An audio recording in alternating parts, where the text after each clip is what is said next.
ছুটিতে বাসার সবাই মিলে প্ল্যান করলো এবারে ছুটিটা বল্লভপুরের গ্রামেই কাটাবে। সেই অনুযায়ী ছুটি পড়তেই সবাই রওনা দিলাম গ্রামের উদ্দেশ্যে। শহরের কোলাহল ছেড়ে গ্রামের রাস্তায় ঢুকতেই অন্ধকার নেমে এলো। মাস্টার বসের বাড়ির পাশ দিয়ে যাওয়ার সময় হঠাৎ করেই একটা মেয়ে দৌড়ে গাড়ির সামনে চলে আসে। আচমকা ব্রেক কষতেই মেয়েটা গাড়ির সাথে ধাক্কা খেয়ে ছিটকে পড়েছে। তড়িঘড়ি করে গাড়ি থেকে নামতে গেলে বাবা কড়া গলায় ধমক দিয়ে বললেন, অন্তিক, তোমার কি মাথাটা একদম গেছে নাকি? এত রাতে এই নির্জন জায়গায় তুমি গাড়ি থেকে কেন নামছো? দেখো বাবা, ওই মেয়েটা হয়তো বিপদে পড়েছে। মেয়েটা উঠে দৌড়ে গাড়ির কাছে আসতেই আমি জানালার গ্লাস কিছুটা নামিয়ে দিতেই শুনতে পেলাম, আমাকে বাঁচান প্লিজ, ওরা আমাকে মেরে ফেলবে, আমাকে বাঁচান। কারা মেরে ফেলবে আপনাকে? আর এত রাতেই বা আপনি এখানে কি করছেন? বাবার ধমকে কান ধা দিয়ে গেল যেন। কি করছো তুমি অন্তিক? এই নির্জন জায়গায় একে তো গাড়ি থামিয়েছ, তার উপর সেই কখন থেকে পাগলের মতো বক বক করে যাচ্ছ। কি দেখছো জানালার বাইরে? এই তো বাবা, এই মেয়েটাকে। বাবাকে ইশারা করে জানালার দিকে তাকাতেই চমকে উঠলাম। বিস্মিত হয়ে বাবার দিকে তাকালাম। কই, কোন মেয়েটা? কতবার করে বলেছি, ফ্যান্টাসি, থ্রিলার, হরর বই শুধু এন্টারটেনমেন্টই দেয় মানুষকে। বাস্তব জীবনের সাথে এইসবের কোনো মিল নেই। সারাদিন ওই সব পড়ে পড়ে মাথাটা একদম গেছে দেখছি তো।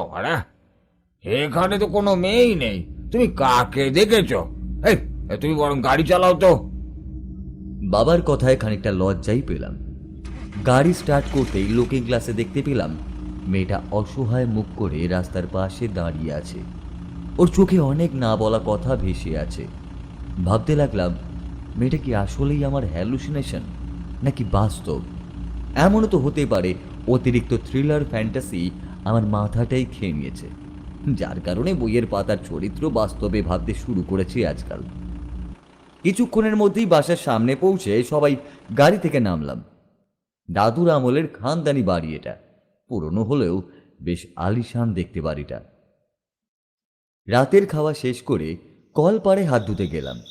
কলের হাতল ধরে কয়েকবার উপর নিচ করলাম, কিন্তু এক ফোঁটাও জল পড়ছে না কল থেকে। রেগে হাতলটা উপরে টেনে নিচের দিকে ছুঁড়ে দিলাম। বিকট একটা শব্দ হলো। শব্দ শুনে বাবার দরজার সামনে এসে বলল, এই নষ্ট হয়ে যাওয়া কলটা নিয়ে তুমি এত টানাটানি কেন করছো? ঘরে গিয়ে বালতি থেকে হাত দিয়ে শুয়ে পড়ো।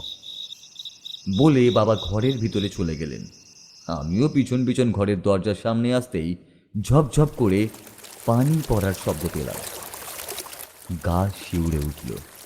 এই মাত্রই বাবা বললেন কলটা নষ্ট, তাহলে পানি পড়ছে কিভাবে? ভয় নিয়ে পেছনে তাকাতেই গলা শুকিয়ে এলো। কলের হাতলটা আপনা আপনি উপর নিচ ওঠানামা করছে, আর কল থেকে পড়ছে তাজা রক্ত। কিছুটা দূরে চোখ পড়তেই গা জমে ঠান্ডা হয়ে এলো। সন্ধ্যায় দেখা সেই মেয়েটা এগিয়ে আসছে আমারই দিকে। কি বিভৎস সে চেহারা! চোখের মনি সাদা, গলায় কাটা ক্ষত থেকে গল গল করে রক্ত পড়ছে, বুকের উপর চাকু বসানো। এসব দেখে নিজেকে আর ধরে রাখতে পারলাম না। ধীরে ধীরে চোখটা বন্ধ হয়ে গেল। তারপর আর কিছুই মনে পড়ছে না।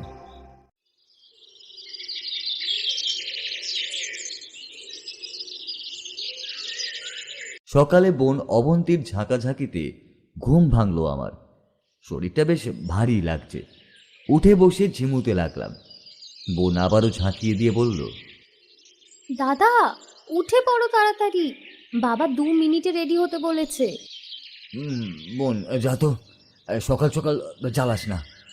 এমনি মাথাটা ঝিমঝিম করছে, আর শরীরটাও খুব ক্লান্ত লাগছে রে। ঝিমঝিম তো করবেই, কাল রাতে কলপারে জ্ঞান হারিয়ে নুনের বস্তার মতো পড়েছিলে, টেনে হেঁচড়ে তারপরে ঘরে আনতে হয়েছে। দূর, মজা নিস না তো। একে তো ভালো লাগছে না এত সকাল সকাল ঘুম থেকে কেউ ওঠায়। যত জ্বালা হয়েছে সিবিআই অফিসারের ছেলে মেয়ে হয়ে, সবকিছুতেই ডিসিপ্লিন। জীবনটা পুরো তেজপাতা করে দিয়েছে। সারাদিন ফ্যান্টাসির মধ্যে ডুবে থাকলে ডিসিপ্লিন ভালো লাগবে না, এটাই স্বাভাবিক। সময়ের মূল্য দিতে শেখো। 2 মিনিটে রেডি হয়ে এসো, আমি অপেক্ষা করছি। দরজার সামনে দাঁড়িয়ে বাবা কথাগুলো বলতেই চমকে উঠলাম। সব কি শুনে ফেললো বাবা? মাথা চুলকে লাফ দিয়ে নেমে তড়ি ঘড়ি করে তৈরি হয়ে নিয়েই বেরিয়ে পড়লাম বাবার সাথে। গ্রামের রাস্তায় বাবার সাথে হাঁটছি। কোথায় যাচ্ছি জিজ্ঞেস করার সাহস আমার নেই। অবন্তী ক্যামেরা নিয়ে প্রকৃতির ছবি তুলছে, তাই কথা না বলেই হাঁটতে লাগলাম। কালু, সালা সিবিআই জয়ন্ত আবারও গ্রামে কি করছে রে? আর ওর সাথে মালটাকে রে, আমার এলাকায় নতুন মাল এসেছে অথচ আমাকে খবর দিসনি আরামজাদা। হ্যাঁ বস, এই মাল নতুন আমদানি হয়েছে। জয়ন্তর মেয়ে এটা কাল রাতেই এসেছে এখানে গরমের ছুটি কাটাতে। আগে বলবি তো। আর সন্ধ্যার মধ্যে কি আমার সাথে স্পেশাল কিছু ছুটি কাটানোর ব্যবস্থা কর, যেভাবেই হোক না কেন। হ্যাঁ বস, চাপ হয়ে যাবে। জয়ন্তর মেয়েকে তুলে আনা মোটেই সহজ হবে না। চুপ কর সারা, আমার কুত্তা হয়ে আমাকে ঘেউ ঘেউ করছিস। যা বলেছি কর, যদি বেঁচে থাকতে চাস তো। ঠিক আছে বস, ঠিক আছে। হাঁটতে হাঁটতে বাবার সাথে মাস্টার মশাইয়ের বাড়ির ভেতরে ঢুকলাম। বাড়িটা বেশ শুনশান, গা ছমছমে ভাবও রয়েছে। বাড়ির অবস্থা বেহাল, সব জিনিসপত্র এদিক সেদিক এলোমেলোভাবে ছড়ানো ছেটানো। বাবার দিকে তাকিয়েই বুঝলাম কিছু একটা গন্ডগোল আছে এখানে। বাবা মাস্টার মশাইয়ের নাম ধরে কয়েকবার ডাকলেন। সীমান্ত, ও সীমান্ত, কোথায় তুমি? শুনতে পাচ্ছ? কেউ কি নেই নাকি বাড়িতে? এই সীমান্ত। কোনো সাড়া শব্দ না পেয়ে বাবা এদিক ওদিক খোঁজা শুরু করলেন। বাবাকে হয়রান হতে দেখে এবার একটু সিরিয়াস হলাম। বাবার সাথে খুঁজতে শুরু করলাম।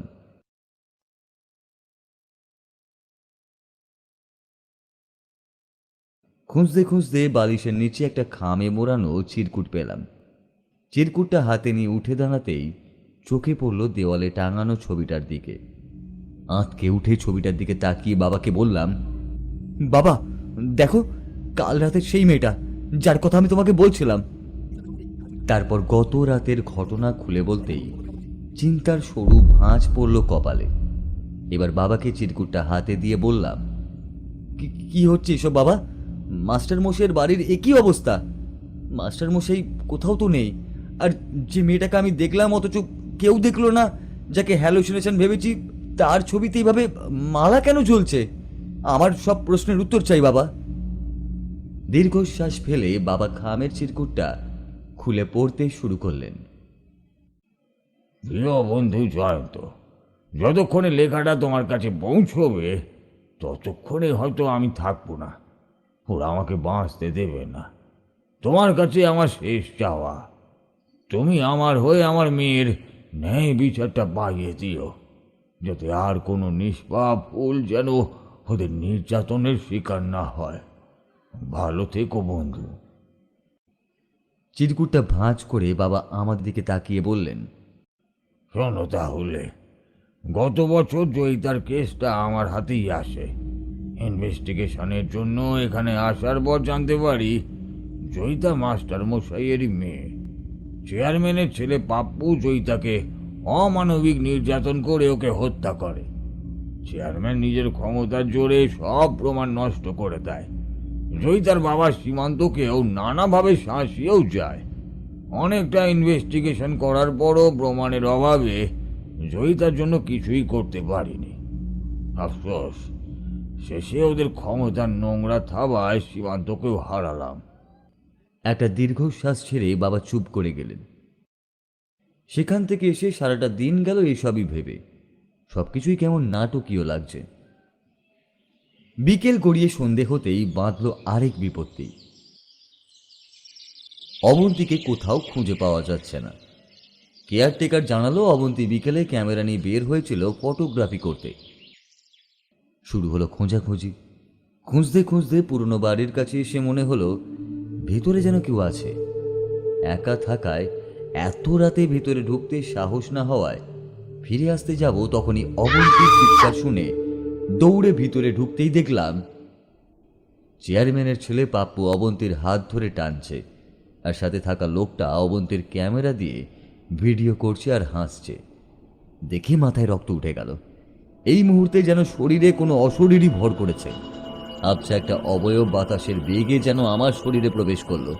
এগিয়ে গিয়ে পাপ্পুর নাক বরাবর বসিয়ে দিলাম ঘুষি। পাপ্পুর সাথে থাকা লোকটা পিস্তল বের করতেই ওরও কপাল বরাবর আঘাত করতেই ও ছিটকে পড়ে গেল। ভিডিও চালু অবস্থায় ক্যামেরাটা ছিটকে ঘরের কোনায় গিয়ে পড়ল।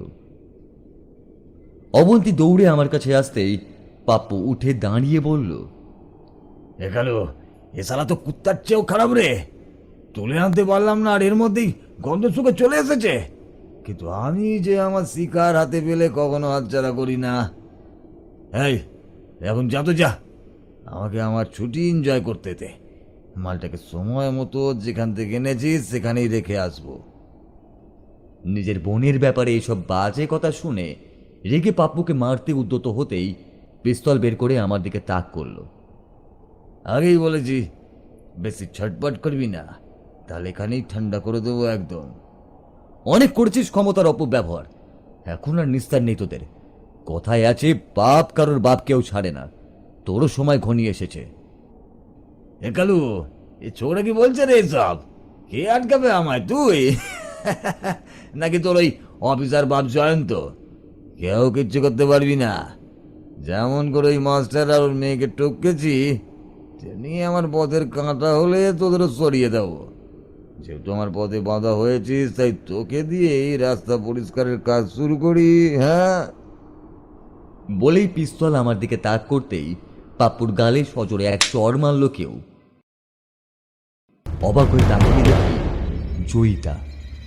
সেই বিভৎস চেহারা দেখেই আত্মা কেঁপে ওঠে। অবন্তী শক্ত করে ভয়ে আমার হাত আঁকড়ে ধরল। জয়িতাকে দেখে পাপ্পু আর কালু ভয় পিছিয়ে গেল। জয়িতা, তুমি এখানে? না না না না, এ হতে পারে না। ঘর কাঁপিয়ে জয়িতার ভয়ঙ্কর হাসি যেন কলিজা শুকিয়ে দিতেই যথেষ্ট।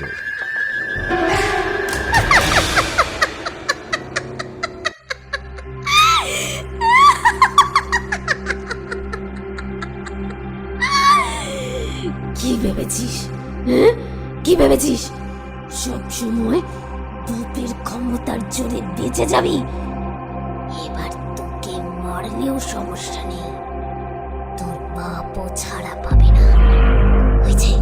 ওই যে দেখ ক্যামেরা, তোর মুখের জবানবন্দি তোর বাপের পাপের শাস্তির জন্য যথেষ্ট। না না না না, ছেড়ে দাও, ছেড়ে দাও আমায়, ছেড়ে দাও। সেদিন জানটা ভিক্ষে চেয়েছিলাম, মায়া হয়নি তোর একটু। আমার বাবাকেও মেরেছিস, তোকে ছেড়ে দিলে কতগুলো নিরীহ মানুষ আর নিষ্পাপ মেয়ের সাথে অন্যায় হয়ে যাবে। ফিরে যখন এসেছি, আর কোনো নিরীহ মেয়ের ক্ষতি করার মতো অবস্থায় তুই আর থাকবি না। বলেই জয়িতার বুকের উপর বসানো চাকুটা নিজে নিজে টেনে বের করল। বুকের ক্ষত থেকেও রক্ত ঝরতে লাগলো। মুখে ভয়ঙ্কর হাসি, দাঁতগুলো রক্তে লাল। চাকুটা হাতে নিয়ে পাপ্পুর দিকে এগোতে থাকলো। পাপ্পু ভয়ে চিৎকার করে বলতে থাকলো, ছেড়ে দাও, ছেড়ে দাও, এগোবে না, সামনে এগোবে না, গুলি করে দেবো। কিন্তু বলছি সামনে এগোবে না, একদম এগোলি গুলি করে দেবো। জয়িতা এগোতে থাকে। পাপ্পু উপায় না পেয়ে গুলি ছুড়ে। জয়িতা পাপ্পুর হাত ধরে চাকু দিয়ে এক টানে হাতটা কেটে ফেলে। তারপর চাকু দিয়ে বুক বরাবর আঘাত করে। তখনই কালু জয়িতার দিকে পিস্তল তাক করতেই পিস্তল আপনা আপনি ঘুরে গিয়ে গুলি চলল কালুর কপাল বরাবর, আর কালু সেখানে লুটিয়ে পড়ল। জয়িতা চাকুটা পাপ্পুর বুক থেকে বের করে গলায় একটা টান দেয়, আর সাথে সাথেই পাপ্পু মেঝেতে লুটিয়ে পড়ে। রক্তমাখা চাকু নিয়ে জয়িতা আমাদের দিকে ফিরতেই অবন্তী ভয়ে আমাকে আঁকড়ে ধরে পেছনে লুকিয়ে পড়ে। জয়িতা বলে ওঠে, ভালো থেকো তোমরা, খেয়াল রেখো যেন আর কোনো প্রভাবশালী ক্ষমতার অপব্যবহার করে আর কোনো জয়িতার সাথে অন্যায় অবিচার করতে না পারে। এরপরে ধীরে ধীরে অদৃশ্য হয়ে গেল। সব